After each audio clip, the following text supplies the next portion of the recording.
예, 오늘은 91문 성례에 대해서 살펴보는 시간을 갖겠습니다. 그래서 오늘은 91문, 92문 성례의 그 개론을 보고 다음 시간에는 이제 구체적으로 또 세례와 성찬에 대해서 살펴보겠습니다.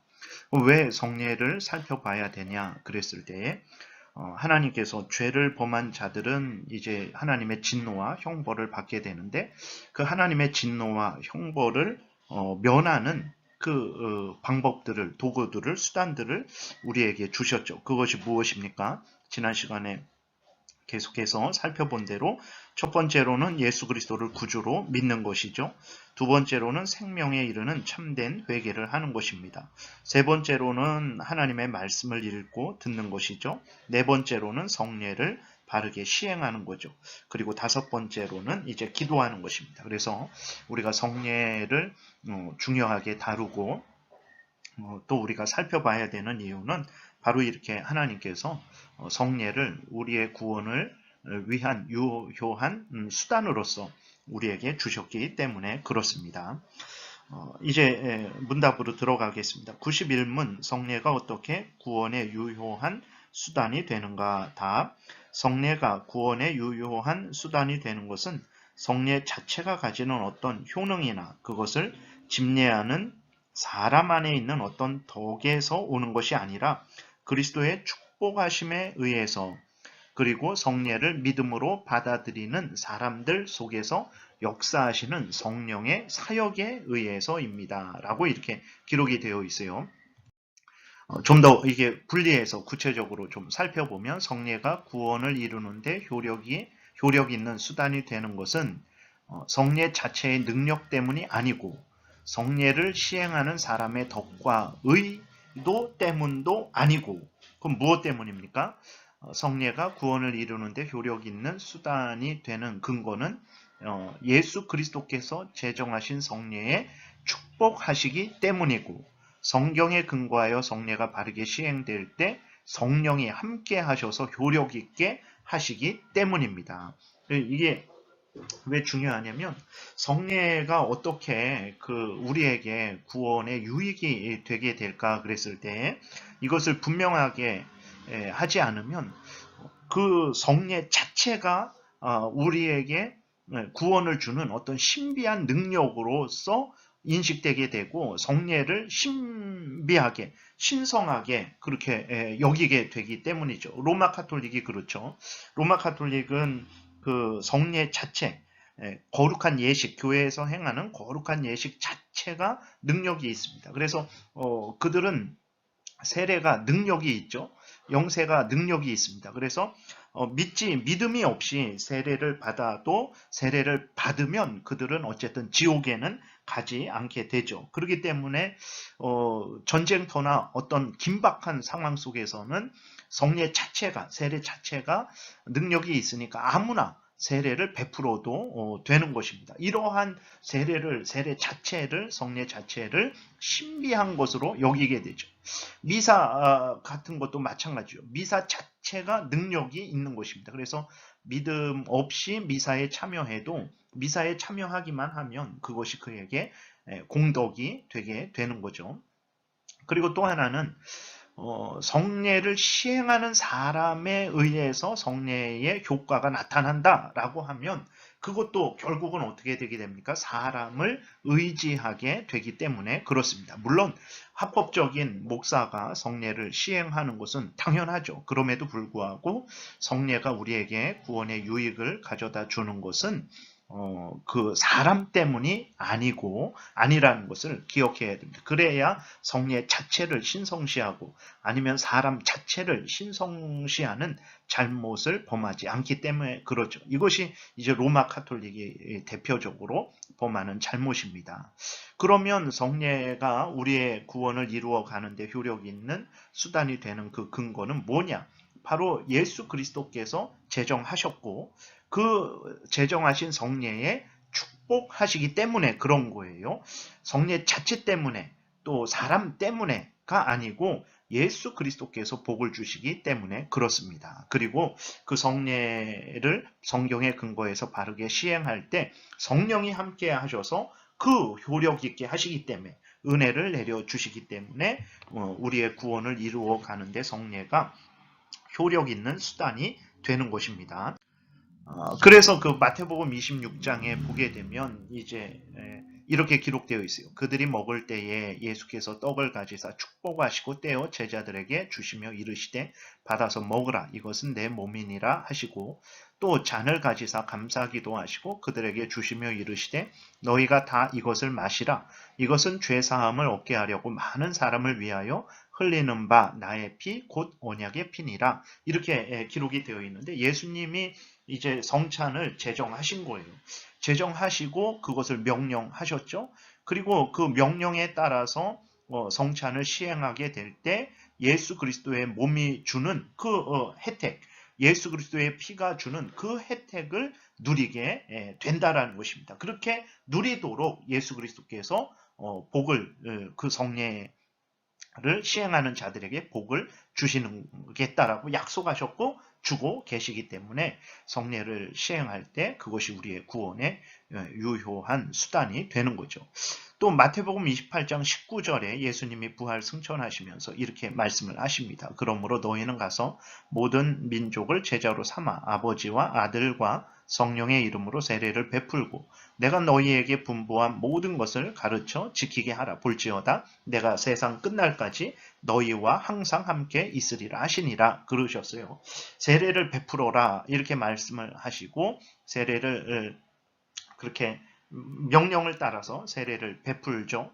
그러면 예수 그리스도께서 뭐라고 약속하셨습니까? 항상 함께 있을 것이다. 그 세례를 베풀 때 예수 그리스도께서 함께 하시고 거기에 또 복을 주시겠다라고 이렇게 약속을 하셨고 실제적으로 복을 주시기 때문에 세례나 성찬이 우리에게 구원을 이루어 가는데 효력 있는 수단이 된다라는 것을 우리가 기억해야 됩니다. 고린도전서 3장 7절에도 보게 되면 그런즉 심는 이나 물 주는 이는 아무것도 아니로되 오직 자라게 하시는 이는 하나님뿐이니라. 무슨 말입니까? 고린도 교회에 나는 바울파다, 나는 베드로파다, 나는 뭐 아볼로파다, 나는 그리스도파다라는 그러한 분당이 생겼어요.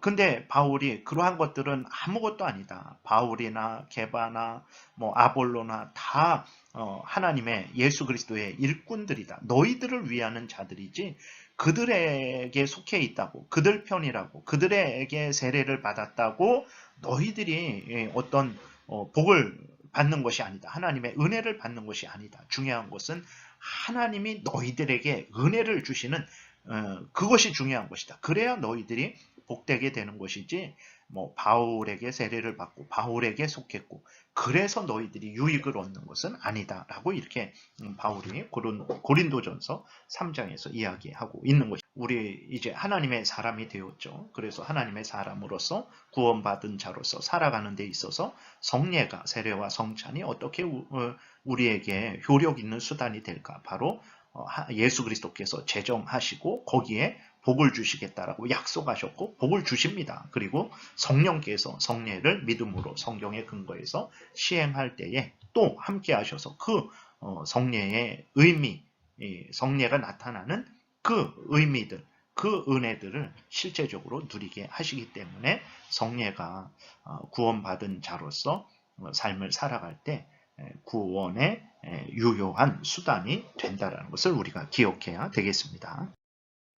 그 다음에 구체적으로 그럼 성례했는데 성례가 무엇입니까?를 92문에서 다루고 있어요. 성례는 무엇입니까? 그랬을 때 답, 성례는 그리스도께서 세우신 거룩한 예식입니다.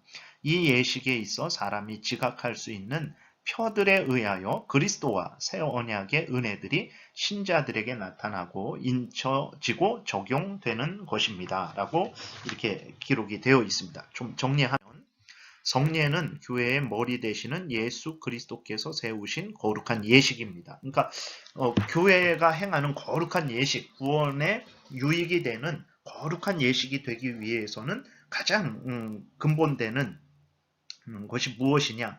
사람이 만든 것이 아니고 교회의 머리 되시는 예수 그리스도께서 제정하신 것만 성례가 될 수 있다는 것을 우리가 기억해야 됩니다. 그러면 예수 그리스도께서 교회에 세우신 그 성례는 뭐냐? 세례와 성찬이에요. 그래서 마태복음 그 앞에서 26장 그 말씀을 읽어드렸고 또 28장에서 예수 그리스도께서 이제 세례에 대해서 명령하신 것들을 보게 됩니다. 그래서 고린도전서 11장에서도 보게 되면 바울이 고린도 교회의 성찬에 대해서 이야기하면서 그것은 예수 그리스도께서 세우시고 너희들에게 명령하신 것이니 올바로 행해야 된다라고 이렇게 말을 하고 있는 것을 우리가 보게 되죠.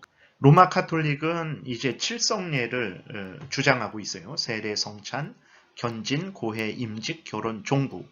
그러나 세례, 성찬을 제외하고 견진, 고해, 임직, 결혼, 종부는 성경에 어떤 근거가 없는 것들이고 인간이 만들어낸 것들이고 또 결혼 같은 것은 교회에서만 행하는 거 아니죠. 불신자들도 다 허락하신 하나님의 어떤 그러한 일반적인 명령이라는 것을 우리가 기억해야 됩니다. 세 번째로 성례를 시행할 때 이제 그러한 혜택이 뭐냐 그랬을 때에 예수 그리스도와 새 언약의 은혜들이 신자들에게 나타나고 인쳐지고 적용됩니다. 즉 성례 때 사용하는 물과 떡과 포도주를 통해서 예수 그리스도를 믿음으로 얻게 되는 구원의 그 은혜들이 이제 증거되죠. 그리고 확증되고 또 그 은혜들을 실제적으로 누리게 된다는 것입니다. 그래서 성례를 시행할 때 우리가 믿음으로 바르게 참여하게 되면 그 물이 의미하는 그 죄 용서 그로 말미암은 모든 혜택들, 그 떡이 의미하는 예수 그리스도의 살, 그 다음에 포도주가 의미하는 예수 그리스도의 피의 어떤 그 피로 인한 은혜들, 그 모든 은혜들을 우리가 받아 누리게 되는 것이죠. 그래서 성례를 시행할 때 믿음으로 참여해야 되는 것입니다. 로마서 6장 4절에 그러므로 우리가 그의 죽으심과 합하여 세례를 받음으로 그와 함께 장사되었나니 이는 아버지의 영광으로 말미암아 그리스도를 죽은 자 가운데서 살리신과 같이 우리로 또한 새 생명 가운데에서 행하게 하려 함이라. 무슨 말입니까? 세례는 단순히 그냥 물로 뿌리는 그 형식적으로만 있는 것이 아니라 그 세례를 받을 때 우리가 예수 그리스도께서 죽으심으로 말미암아서 우리에게 주어지는 그 은혜들의 혜택을 누린다라는 것입니다. 고린도전서 11장 23절에서도 주 예수께서 잡히시던 밤에 떡을 가지사 축사하시고 떼어 이르시되 이것은 너희를 위하는 내 몸이니 이것을 행하여 나를 기념하라 하시고 식후에 또한 그와 같이 잔을 가지시고 이르시되 이 잔은 내 피로 세운 새 언약이니 이것을 행하여 마실 때마다 나를 기념하라 하셨어요. 그러니까 성찬을 행할 때마다 이제 예수 그리스도를 기념한다. 이것은 단순히 2000년 전에 예수님이 돌아가셨지 뭐 이렇게 생각만 하는 의미가 아니라 예수 그리스도의 몸과 그 피의 효력을 실제적으로 우리가 받아 누리게 되는 그러한 의미로서 말씀을 하고 있는 것입니다. 그래서 성찬을 행하게 되면 실제적으로 이러한 그 성찬이 의미하는 또 세례가 의미하는 그 혜택들을 받아 누리게 되는 거죠. 그래서 우리의 믿음이 강건해집니다. 그리고 구원의 확신을 더 우리가 얻게 되는 것이고 또 우리가 힘을 얻어서 사탄 마귀와 싸워서 승리할 수 있게 되는 것이고 또 우리의 구주는 오직 예수 그리스도라는 것을 더욱 확신하게 되어서 또 복음을 더욱 담대하게 또 열심으로 증거할 수 있게 되는 것이죠. 오늘은 여기까지 성례가 어떻게 구원받은 자들에게 참 유익한 그러한 효력을 나타내는지에 대해서 살펴봤습니다. 기도드리겠습니다. 살아계신 하나님 감사합니다. 우리가 무엇이 간데 우리를 구원하여 주시고 또 구원 이후에 우리를 그냥 내버려 두지 아니하시고 세례와 성찬, 성례를 제정해 주셔서 우리로 하여금 날마다 복된 유익을 얻게 하시는지요. 하나님께서 우리에게 주신 예수 그리스도께서 제정하여 우리에게 주신 귀한 성례, 세례와 성찬을 소중히 알게 도우시고 또 믿음으로 참여하게 도우시고 또 그렇게 우리가 믿음으로 행할 때에 약속하신 크신 은혜를 늘 내려 주옵소서. 그래서 우리 믿음이 강해지고 또 세상과 사탄 마귀와 싸워 승리하게 도우시고 또 서로 사랑하게 도우시고 또 복음을 담대히 증거하는 복된 신앙생활하게 도우소서. 감사드리고 예수 그리스도의 이름으로 기도드렸습니다. 아멘.